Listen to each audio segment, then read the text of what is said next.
Um, I am Ferdie. I'm the third child. I wasn't really gonna say something, but I felt like I had to. My brother mentioned a lot of things, and I just wanted to share a couple of distinct memories I have of my mom that she imprinted on me and made an impact in my life.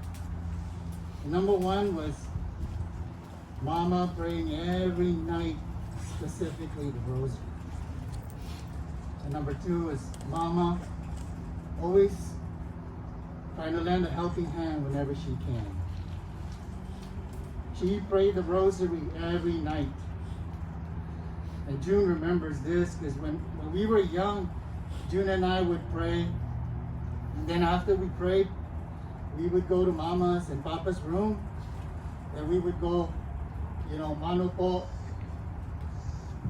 And on cue, she would just stop her rosary and extend her arm and give us her blessing.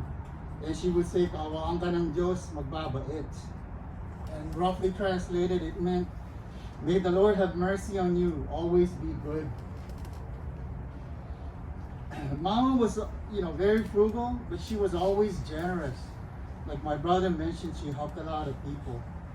I'm not gonna say any specifics, no names of some of the people that she helped are here today.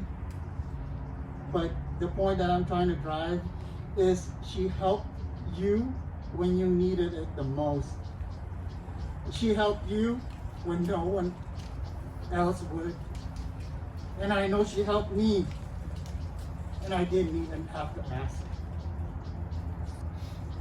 I never really understood why she prayed every day and why the rosary. So I can only guess why she did that. I think the first reason was that, when she prayed the rosary and we went to her room and we said, "Mano po," is on cue. Like I said, she would just stop and give us her blessing. And right away, she'd go back and restart her rosary, from where she left off. I was like, oh wow, what a clever device, because of those beads, she knows exactly where she left off. The other reason that I could find was something I learned from my daughter, Nia. When she was in 6th grade, she can already recite the luminous mysteries. And I learned from her that the second luminous mystery was the wedding at Cana. As some would argue that Mama Mary interceded, and because of her intercession, Jesus transformed water into wine. And I believe Father can confirm this, but I think that was his first miracle that he performed. So I know Mama understood this, because you know how sometimes we want something from Dad and you always go through your mom first.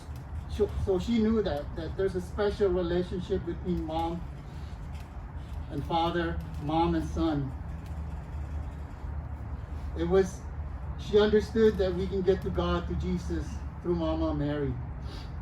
But what was Mama praying for? Again, I can only guess.